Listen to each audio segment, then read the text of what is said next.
നമസ്കാരം. നിശബ്ദ കൊലയാളിയെ പറ്റിയിട്ടാണ് ഇന്ന് സംസാരിക്കാൻ പോകുന്നത്. ഞാൻ doctor Hasina, doctor Basil സോമിയ hospital, Pandikkad, Malappuram ജില്ല.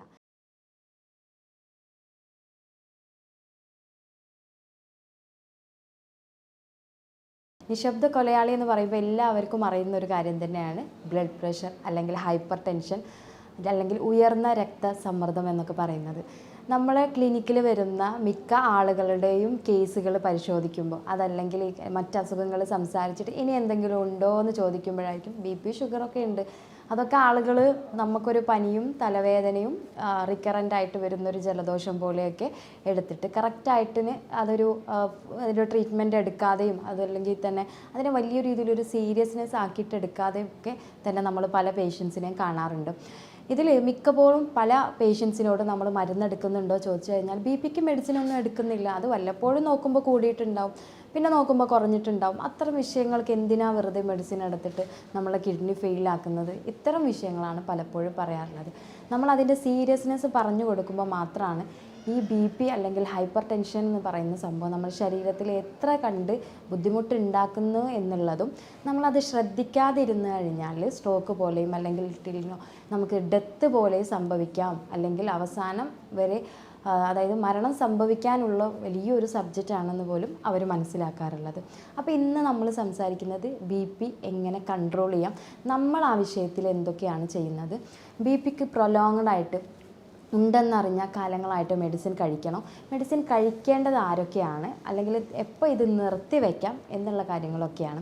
അപ്പോൾ BP എന്ന് പറഞ്ഞാൽ പൊതുവെ എല്ലാവർക്കും അറിയാം, നമ്മളുടെ രക്തധമനിയിലൂടെ ബ്ലഡ് പാസ് ചെയ്യുമ്പോൾ അതിൻ്റെ ഭിത്തിയിൽ ചെറിയ രീതിയിലൊരു മർദ്ദം കൊടുക്കുന്നതാണ് BP എന്ന് പറയുന്നത്. അതിൻ്റെ നോർമൽ ഒരു 120 ആണ്, അതായത് ഒരു 120, 100, 90 ആണ്. പക്ഷെ പലപ്പോഴും ഇതിലെ അളവ് കൂടി വരുന്നതിനെയാണ് നമ്മൾ ഹൈപ്പർ ടെൻഷൻ അല്ലെങ്കിൽ ഉയർന്ന രക്തസമ്മർദ്ദം എന്ന് പറയുന്നത്. ഉയർന്ന രക്തസമ്മർദ്ദത്തിൻ്റെ പ്രധാനപ്പെട്ട കാരണങ്ങളാണ് ഇനി നമ്മൾ പറയാൻ പോകുന്നത്. മെയിനായിട്ടുള്ള കാരണം എന്ന് പറയുന്നത് ഒന്ന് ഏജ് ഫാക്ടറാണ്. പ്രായം കൂടുന്നതിനനുസരിച്ച് നമുക്ക് ഇതിൻ്റെ ഒരു ശക്തി അത് നമുക്ക് തന്നെ മനസ്സിലാവും. നമ്മളുടെ ആക്ടിവിറ്റീസുകൾ കുറയുമ്പോൾ കുറച്ചധികം കൂടെ പ്രഷർ അല്ലെങ്കിൽ കുറച്ചധികം കൂടെ ബൂസ്റ്റപ്പ് നമ്മുടെ ശരീരത്തിന് പുറത്ത് വേണ്ട പോലെ തന്നെ അകത്തും ഉള്ളിലും പ്രോസസ്സുകൾ സംഭവിക്കും. രണ്ടാമതാണ് അമിതമായിട്ടുള്ള പൊണ്ണത്തടി എന്ന് പറയുമ്പോൾ നമുക്കറിയാം കൂടുതലായിട്ട് ശരീരത്തിൻ്റെ എല്ലാ ഭാഗങ്ങളിലോട്ടും രക്തം എത്തിക്കാനുള്ളൊരു പ്രയാസം ഉണ്ടാകും, അല്ലെങ്കിൽ അവിടെ എത്തിക്കാൻ അധികം നമ്മൾ പ്രഷർ കൊടുക്കേണ്ടി വരും. അത്തരം കണ്ടീഷനിലും നമുക്ക് ഹൈപ്പർ ടെൻഷൻ വരാം. മൂന്നാമത്തത് ശരിയായ രീതിയിൽ അല്ലെങ്കിൽ അനാരോഗ്യമായിട്ടുള്ള ഭക്ഷണ രീതിയാണെങ്കിൽ അവിടെയും BPക്ക് സാധ്യതയുണ്ട്. നാലാമത്തത് ഹൃദയരോഗങ്ങൾ അല്ലെങ്കിൽ ഹൃദയത്തിന് എന്തെങ്കിലും വൈകല്യമുള്ള ആളുകൾക്കാണെങ്കിലും അവർക്കും ഈ ഒരു BP അതായത് ഒരു എക്സ്ട്രാ എഫേർട്ട് എടുക്കേണ്ടി വരും. ഇനി നമ്മൾ കൂടുതലായിട്ട് സംസാരിക്കുക തീരെ വ്യായാമം ഇല്ലാത്ത ആളുകളിൽ, അതായത് ശരിയായ രീതിയിൽ ഭക്ഷണമില്ല, വ്യായാമം കുറവുള്ള ആളുകളിലും BP കൂടുന്നതായിട്ട് കാണാം. കൂടുതൽ സ്ട്രെസ്സുള്ള ആളുകളിൽ, കൂടുതൽ എപ്പോഴും നമ്മളൊരു മത്സരയോട്ടം നടത്തില്ല ലൈഫിൽ, അത്തരം ആളുകൾക്ക് എപ്പോഴും സ്ട്രെസ്സ് കൂടുതലായിരിക്കും. ആ ആളുകളിലും പൊതുവെ നമ്മൾ ഇത്തരം കണ്ടീഷൻ കാണാറുണ്ട്. പിന്നെയുള്ള പറയാനുള്ളത് കൂടുതലായിട്ട് പാക്ക്ഡ് ഫുഡുകൾ കഴിക്കുക, അതായത് കൂടുതൽ ഉപ്പിൻ്റെ കണ്ടൻറ്റൊക്കെ കൂടുതലായിട്ട് ഇഷ്ടപ്പെടുന്ന ആളുകളിലും കുറച്ച് കഴിഞ്ഞാൽ BPയുടെ ഒരു വ്യതിയാനം കാണാറുണ്ട്. ഇത്രയും കണ്ടീഷനുകളാണ് BP വരാനുള്ള സാധ്യതകൾ. സ്ക്ലീറോസിസ് അല്ലെങ്കിൽ മറ്റു നമ്മളുടെ ധമനികൾക്ക് ഉണ്ടാകുന്ന പ്രശ്നങ്ങളും നമുക്കൊരു പക്ഷേ BPയിലോട്ട് കൊണ്ടെത്തിക്കാനുള്ള സാധ്യത കൂടുതലാണ്.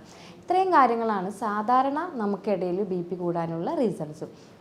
ഇനി BP കൂടിക്കഴിഞ്ഞാൽ അല്ലെങ്കിൽ BP ഇല്ലാത്ത ഒരാൾക്ക് എങ്ങനെയാണ് നമ്മളുടെ ശരീരത്തിൽ BP ഉണ്ട് എന്ന് മനസ്സിലാക്കാനുള്ള ഒരു 7 ലക്ഷണങ്ങളാണ് പറയുന്നത്.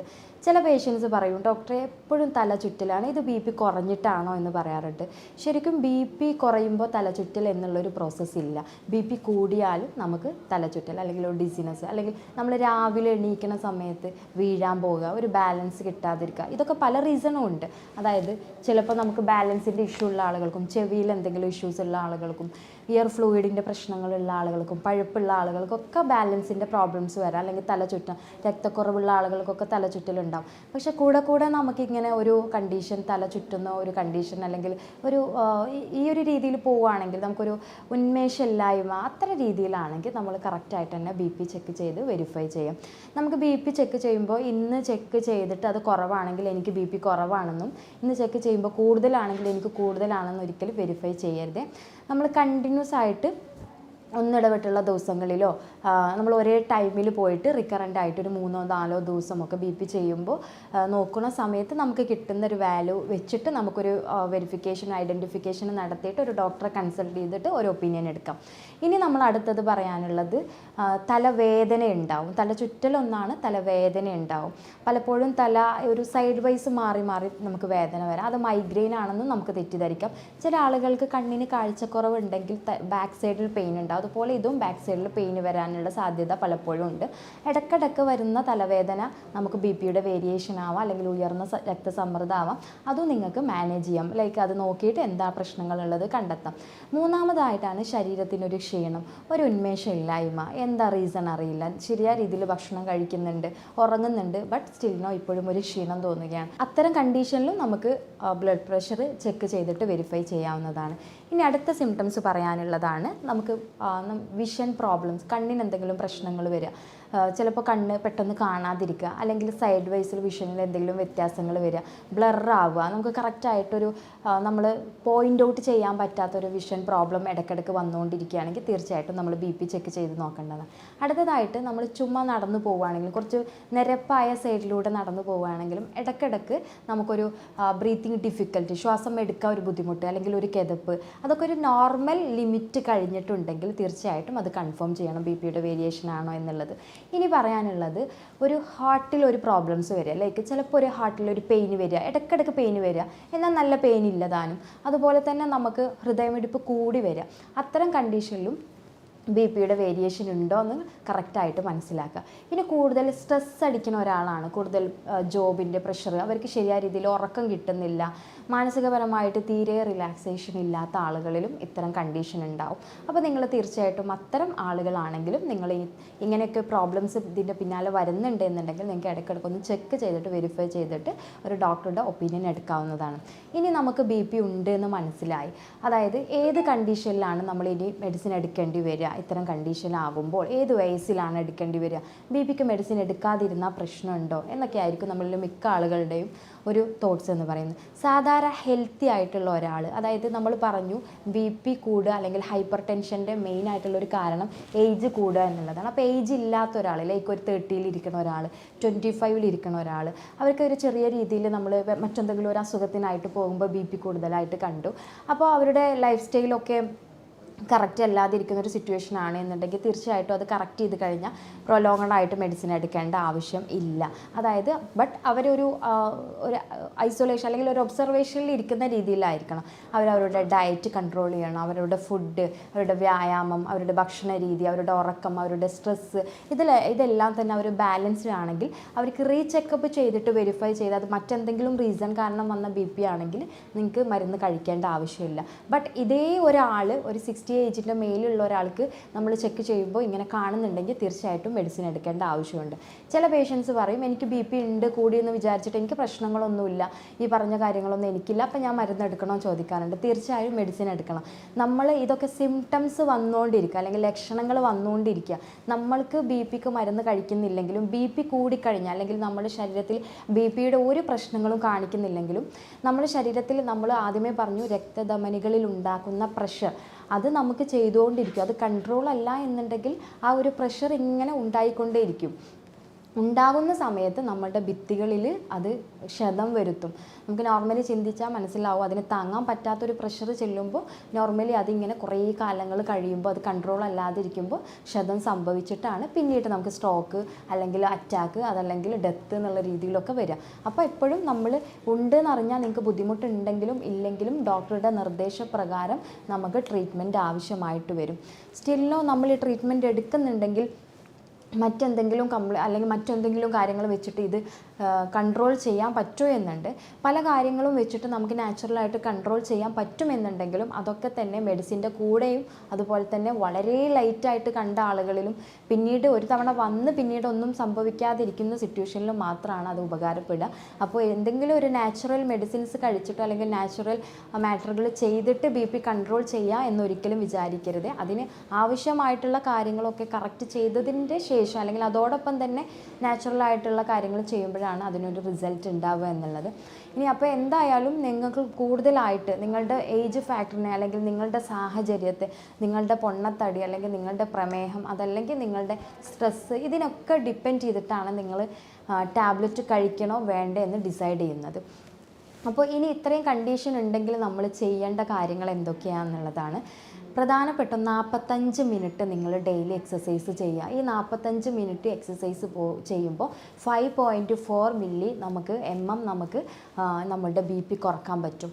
അതിൽ തന്നെ നമ്മൾ പ്രധാനപ്പെട്ടത് നടത്തം, ജോഗിങ്, സൈക്ലിംഗ്, സ്വിമ്മിങ്, നീന്തൽ പോലെയുള്ളതൊക്കെ വളരെ വളരെ ഹെൽപ്പ് ചെയ്യുന്നതാണ്. അത്രയും നമുക്ക് BP കുറക്കാൻ പറ്റും. അടുത്തതായിട്ടാണ് ഉപ്പ് നമ്മൾക്ക് 5 ഗ്രാമാണ് ഒരു ദിവസം നമുക്ക് കഴിക്കാനുള്ളൊരു കപ്പാസിറ്റി. ആ 5 ഗ്രാമിൻ്റെ അളവ് കുറക്കുകയാണെങ്കിൽ തീർച്ചയായിട്ടും നമുക്ക് 6 mmൻ്റെ അടുത്ത് BP കുറക്കാൻ പറ്റും. അതിൽ പെട്ടത് തന്നെയാണ് നമുക്ക് ഉണക്കമീൻ, പപ്പടം, അച്ചാർ, ഈ ടൈപ്പ് ഐറ്റംസൊക്കെ, പാക്കഡ് ഫുഡുകൾ, ലൈസ് പോലെയുള്ള പാക്കറ്റ് ഫുഡുകൾ, ഇതൊക്കെ തന്നെ കുറക്കുന്നതോടുകൂടി ഇത്തരം നമുക്ക് കുറക്കാൻ പറ്റും. മൂന്നാമത്തേതായിട്ടാണ് അമിതമായിട്ടുള്ള പൊണ്ണത്തടി. അത്തരം കണ്ടീഷനിൽ നിങ്ങൾക്ക് മനസ്സിലാവും കൂടുതലായിട്ട് രക്തയോട്ടം കൂട്ടാനുള്ള ഒരു ടെൻഡൻസി ബോഡിക്ക് ഉണ്ടാകും. അതായത് അവരുടെ അങ്ങോട്ടൊക്കെ എല്ലാ ബോഡിയുടെ എക്സ്ട്രാ എഫേർട്ട് എടുക്കും. ബോഡിയിലോട്ട് എത്താനുള്ള അതായത് ബ്ലഡ് സർക്കുലേഷൻ എത്താനുള്ള ടെൻഡൻസി ബാക്കിയുള്ളവരിൽ കൂടുതലുണ്ടാവും. അപ്പോൾ അതുകൊണ്ട് തന്നെ അത് മാനേജ് ചെയ്യേണ്ട സിറ്റുവേഷൻ നമ്മളുടെ ബോഡിയുടെ മെറ്റാബോളിസത്തിനുണ്ട്. സോ നമ്മൾ പൊണ്ണത്തടി ഉണ്ടെങ്കിൽ തീർച്ചയായിട്ടും അത് കുറക്കുക എന്നുള്ളതാണ്.